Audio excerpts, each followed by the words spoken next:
Allah, ondan başqa ibadətə layiq olan məbud yoxdur, əbədi yaşayandır. Bütün yaratdıqlarının qəyyumudur. Onun nə mürgü, nə də yuxu tutar. Göylərdə və yerdə nə varsa, ona məxsusdur.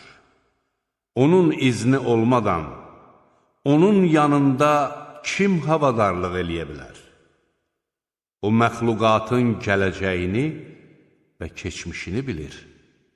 Onlar, onun elmindən, onun istədiyindən başqa heç bir şey qavraya bilməzlər. Onun kürsüsü göyləri və yeri əhatə edir. Bunları qoruyub saxlamaq ona ağır gəlmir.